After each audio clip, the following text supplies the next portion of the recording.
everyone, my name is Maydad Ronan, and thank you for joining me for this Zoom. Today I'm joined with a great friend who I've known for over 40 years, right here in Bondi. But before I introduce you to our friend, let me take a moment out to thank all our great sponsors, including everybody from Nimbus Health and Wellness Studios up at Bondi, where you can have an ice bath, an infrared sauna, massage, and they provide an amazing variety of health and wellness services. They've been with me since day one with all my retreats. And if you're around in Bondi and you want to check them out, pop in. I'm sure you'll have an amazing experience.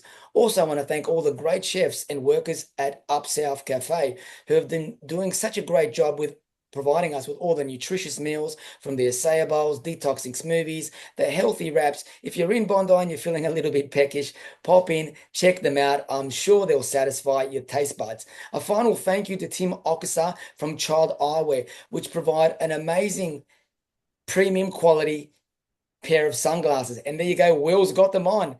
And our guest, if you want a great pair of sunglasses, check them out. But back to today session, I'm joined with Will Weber. Will, thank you for joining us. How are you doing? Yeah, mate. I was stoked to get the call out. I was driving back from shaping down the coast at Vella, and I went, mate, 3 missed calls. What's going on? And I pulled over because I thought this might be important, something Bondi related. And sure enough, it was. And congratulations on your podcast and the interviews and everything you're doing. And to answer your question, going unreal. Thank you. It's so good to hear from you. And we see each other all the time on Facebook. We comment and Yeah. Once a blue moon, we ring each other up. But it's almost like we spoke yesterday. So it's great to get the moment out to chat to you and chop it up with you. Will, can you tell us a little bit about your journey growing up in Bondi, being involved in the surf culture and everything that you've experienced?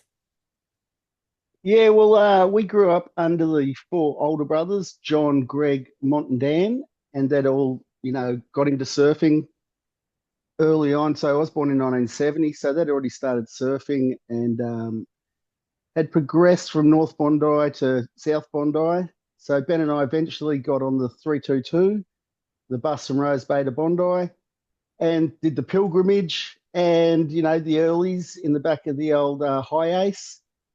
And we eventually started surfing, got on our own foamies, did a bit of shaping in the backyard, and then did the pilgrimage from North Bondi down to South Bondi till you earn your stripes, earn your bones, and then you're in and you're sitting on the hill and you find your own little clique, and then you run into guys like you, the twins.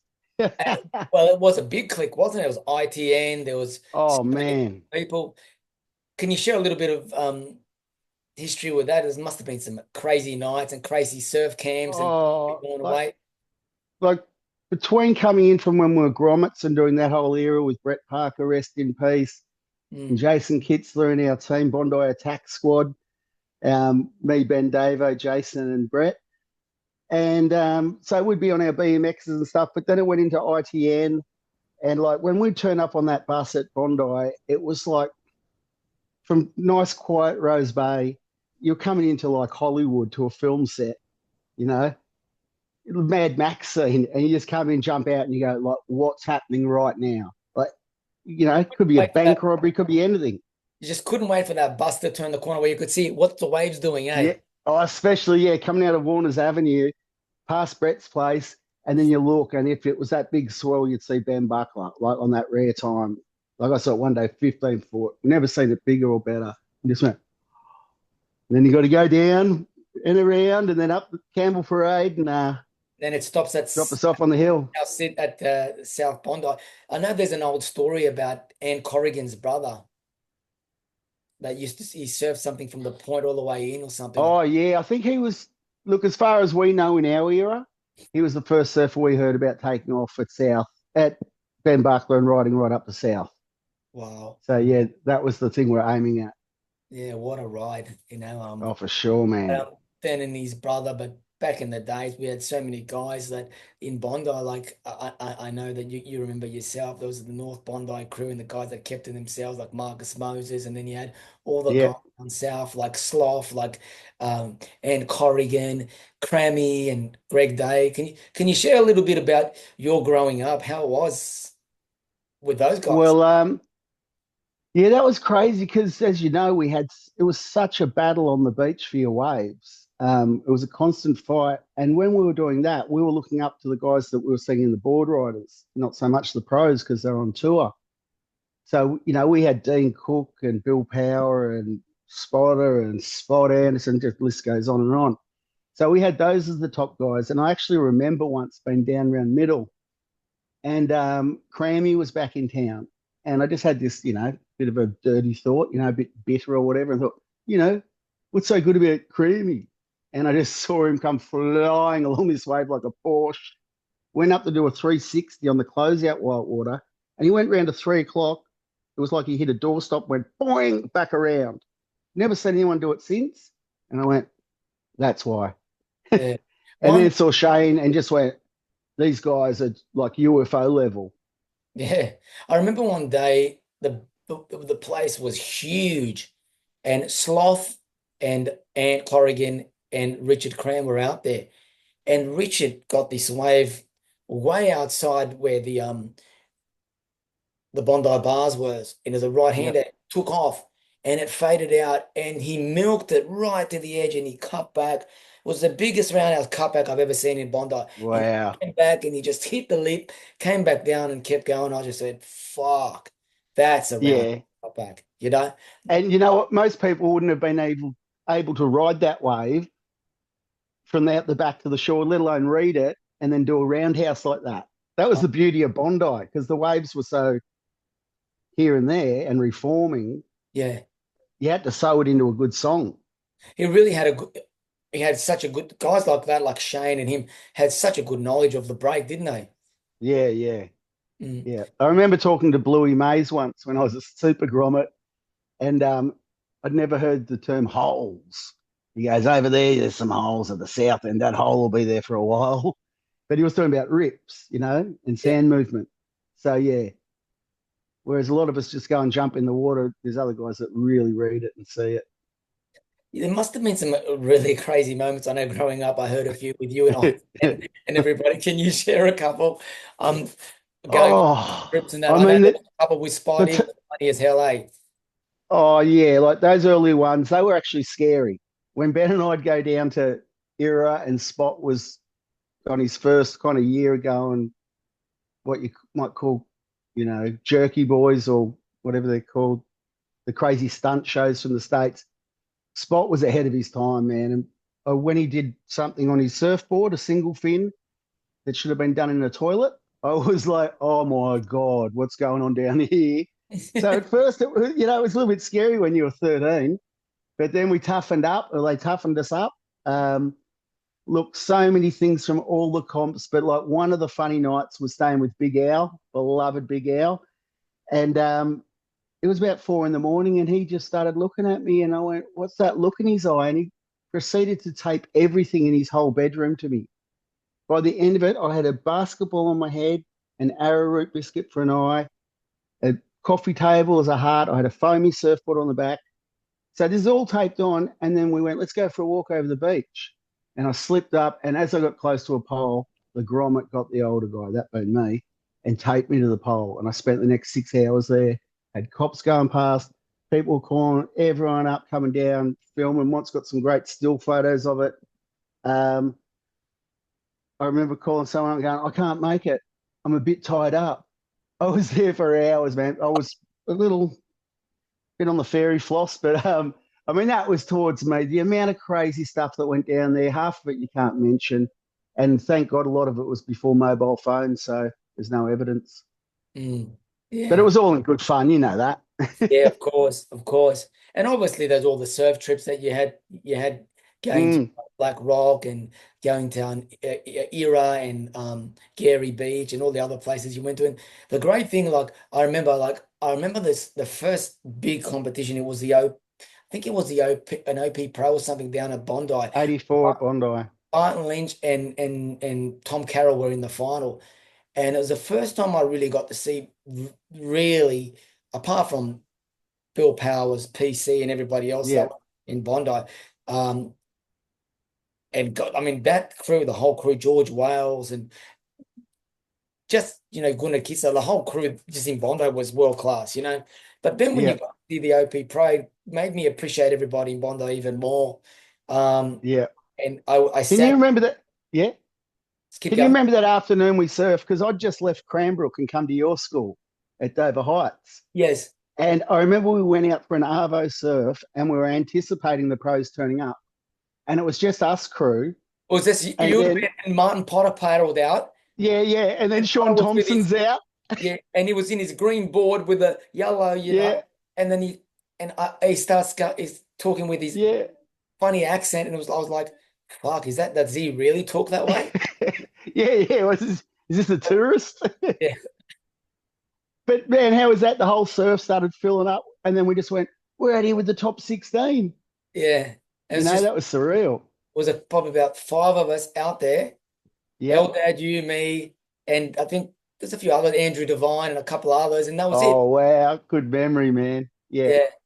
Yeah, Because yeah. I remember too seeing Tom Curran down at second ramp in his silver wetsuit, just flying. And I can never forget that. And then my hero at the time was Kong. And I'm paddling out at middle, second ramp. And I'm going, where is he? Where is he? He took off from this right. And he's just pulled through the back of the closeout, just like Kong. And I was like, and that was enough for me. Just seeing the guy pull through the wave. And I was like, inspiration. There you go. Yeah, and all those times, all those great movies, the Quicksilver, uh, Oh, what was that? What was that name of that movie that had all every performers. performers with Marvin Yeah. Foster and Chappie Janie? Kong's Island opened it up.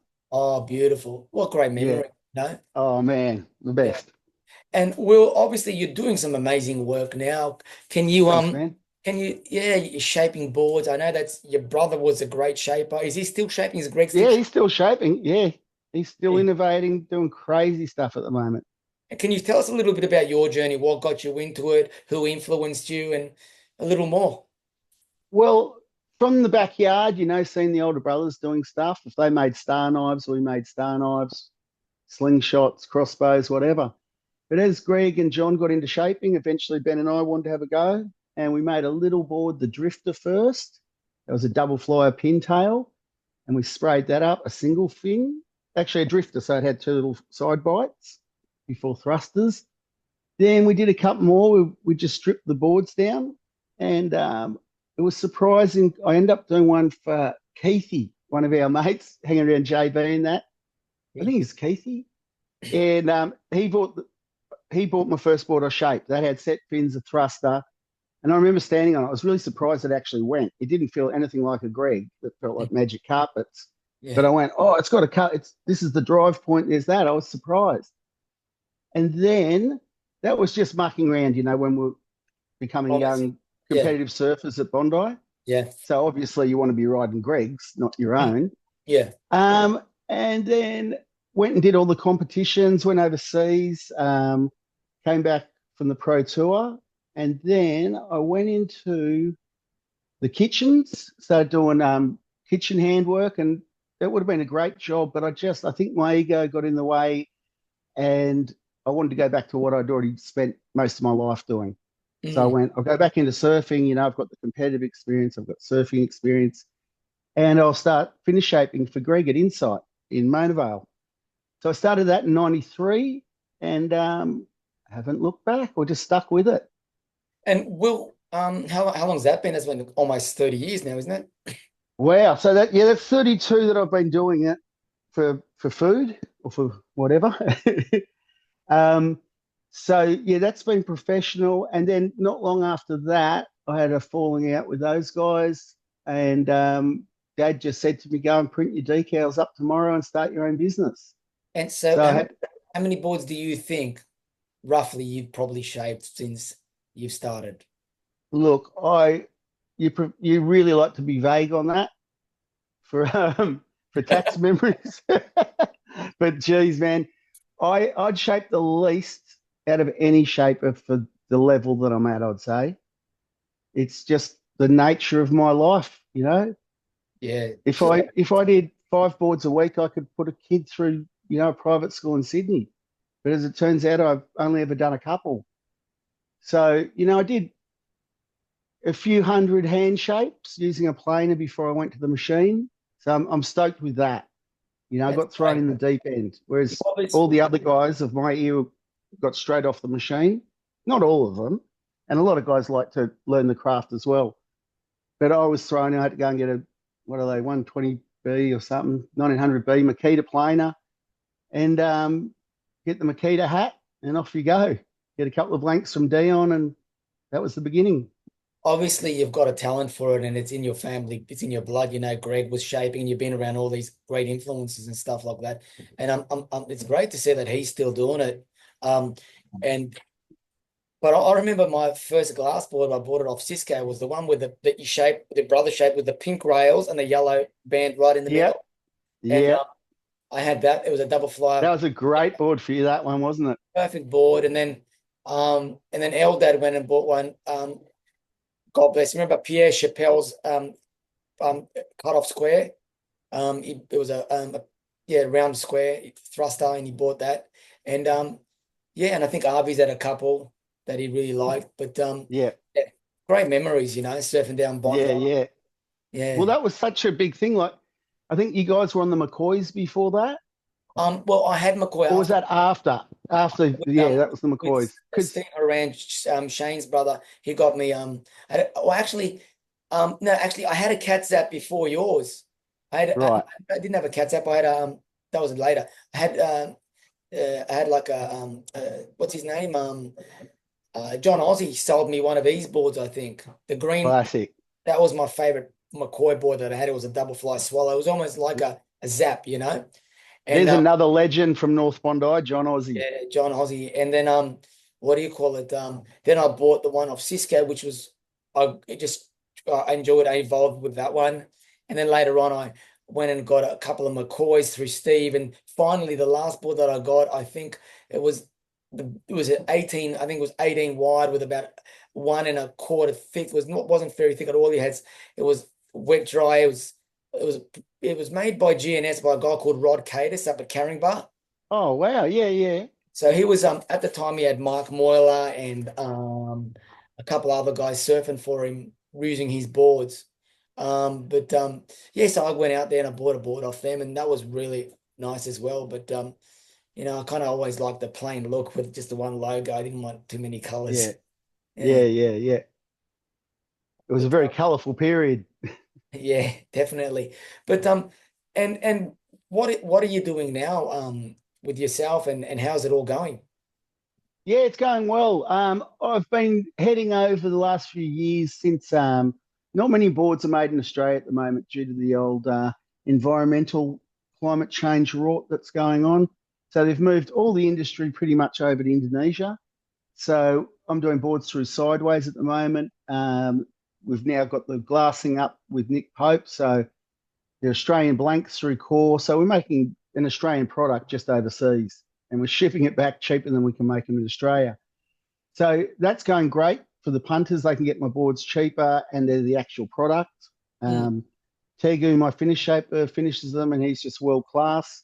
So I stand behind the label. Otherwise, I wouldn't get it done. Australia's been a bit up and down. There's not a lot of money here at the moment. My young team are just firing, so they're keeping me busy. I've got Jake Boone down in Bronte, down your way. Jason And Boone. I've got, yep, Jason Boone's son, yeah, Jake, Yeah. a natural footer. And then I've got a young goofy Dylan Murray over in Mandurah, West Oz. And then I've got Brandon and Jonah Davidson just Davo. up from me at Tweed. Yeah, and Brilliant. Yeah.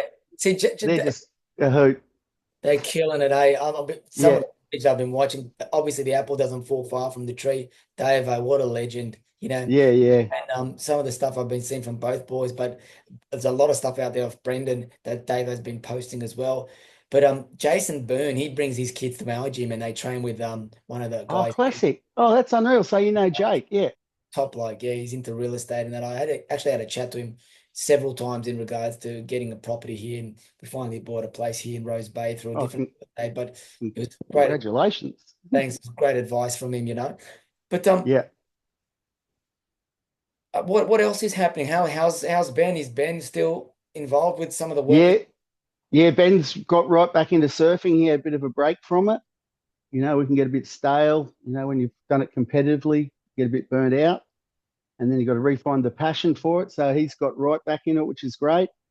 It's been an amazing year for waves. Brother John's surfing a lot. Monty's surfing a lot. He's done a lot of bodyboarding at Spookies.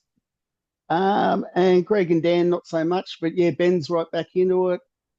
I've had a couple of injuries, but I've got a great quiver of boards that I've got to have a go of soon. Great background, beautiful background. Yeah, with Kenny Summers, just for the boys in the know. If anyone knows Kenny's alive, Kenny's still going. We hope so. He's hanging loose. You should have put a bong next to him or something. I could put a little. We don't condone that.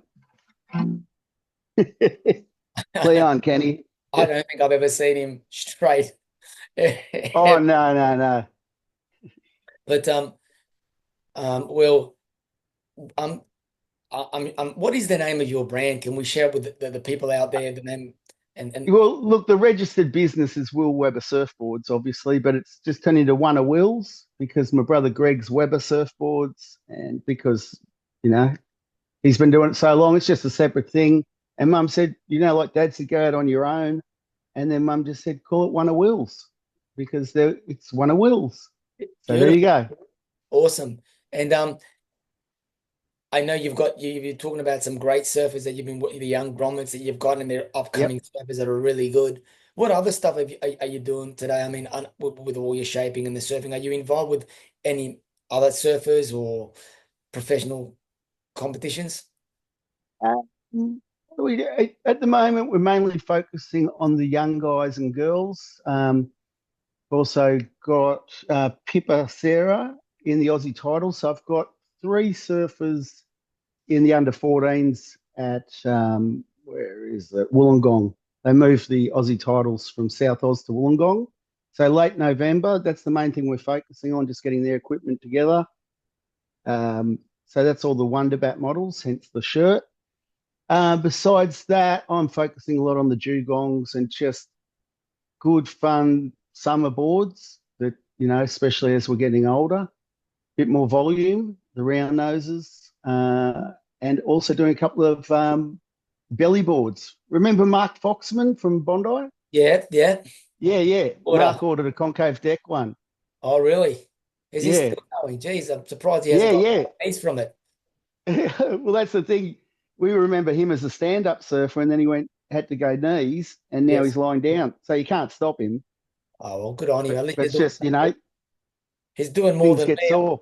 He's doing more than me. I haven't even had a paddle out for 30 years or something like that. What, that long? Yeah, I've just been. Why don't you go with Tim out to the wave pool? Oh, I'll have to go out there sometime. I noticed that some of the boys from Bondi are out there looks like they're having fucking great time. Oh, yeah, they get there quicker than to drive to Maroubra. So it's out at Homebush. Yeah. And they don't have to fight for waves. Costs about $100. Nah. Yeah. If you got the money, why not do it? Yeah. Tim's out there all the time. Yeah, he loves it. Yeah. The king of Homebush.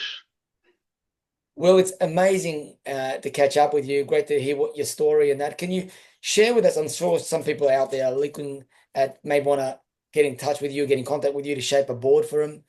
Yeah. Tell us a little bit about how to get in contact with you, your website, your Instagram, your Facebook, or So my Instagram's Will Weber Surfboards. Facebook is just Will Weber. My website is Will Weber Surfboards or Will Weber Surf, I think it is now. willwebersurf.com. It's got a great shop on it done by my mate Mark Wilson from Cranbrook. So we've got the fins, surfboards, shirts should be there on soon. If not, you can direct message me for one of these shirts, $50 out the door. There you go. And that's about it. Getting ready for this summer and the Aussie titles. Amazing. Well, before we finish up, I've got to ask you, it seems that the Brazilians have come through amazingly over the past 10 years. Medina and all the other guys.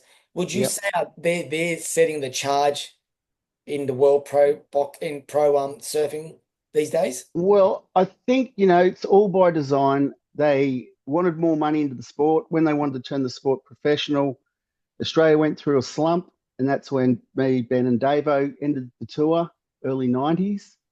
So we went down and they put all the money into the States, which we all started seeing with the NSSA and their talent rising up because Australia used to just dominate, seriously. So many And world champions. then, Yeah. yeah, and then they just went into Brazil and like we didn't see the really good guys in the old days. We just saw the richer guys that could travel the world. So we didn't think they were that incredible surfer. And then when we saw Flavio and Fabio turn up, it was like, wow, that was at Bondi. That might have been the 87 one. That was wow. But the thing is, so much money went into Brazil. So their infrastructure, their contests, the guys all trained up. Mm. Whereas that's all we were doing in Australia. We were just from club contests to the titles, Yeah. the Aussie titles, APSA. We were just honing our tools the whole time. So the Brazilians have done that. So we're seeing the result, the flowering of that. Australia's about to come through with a real great era, and hopefully we've got a couple of good decades. Like you say, it's not everything in sport today is not like it used to be. There's so many mechanical training sessions like Yeah, off the board, training your core, balance, and all that you do with all these functional trainers and movements, sports yeah, trainers. And I'm sure like guys like Kelly Slater, and all the other top guys, even here in Australia, would have been doing that throughout their career. But there was an era I remember when I was growing up with guys like Mark Richards, Tom Carroll, Shane Horan, you name them. I mean, I don't know, did Oki ever win a world title? yeah, yeah, So even him, because for a while he was on and off, but he ended yeah, up yeah, back one day and he won a world title. But then Rabbit Bartholomew, all those guys. But then you had this surge with Tom Curran and then Kelly Slater yeah, and Andy Irons and his brother. Like it was just all the Americans. And now it seems like and it's great to see because it's the Brazilians are coming into it. And back in the day when I guess we were growing up, and I know you guys were involved in surfing a big time, it didn't seem like there was much money to support you guys. yeah, yeah. So you had to make it fun. Mm. So it's different. A lot of money in professional. They now refer to themselves as athletes, just about in every sport. Whereas we were more like lifestyle, rock and roll, But credit in to it for the fun. but credit to they are incredible athletes. Yeah, yeah. I mean the ability And to I mean, if you're putting your money as a sponsor into an athlete, it'd be safer with who's good, a Kelly Slater than an Oki, you yes, know. yeah. Well, yeah, it's debatable, but you know what I mean. It's like I I'm know going to the put my $1 million history. onto this horse. I'm going with this one, Yeah. not that drunken pony over there. Giving a bit away there. Look, it's so good to catch up with you. There you go, Yeah, everyone. mate. Chopping up with the man himself, Will. If you see your brothers, especially Ben, tell him I said hello. Will And do for for sure. anybody watching this, just remember a quick reminder next week, we've got another great session coming up. I'm looking at interviewing somebody in the health and wellness space. We're going to be talking about um, mindfulness, health and wellness, your internal representation, your submodalities, and life coaching. They've been working at this space. I won't give it away who it is just yet for many years. And but stay tuned. There'll be banners going up and Zoom links for you to use and be able to join us for the live Zoom. From Will and myself here in beautiful Bondi Beach, Australia, take care and we'll see you soon. Cheers.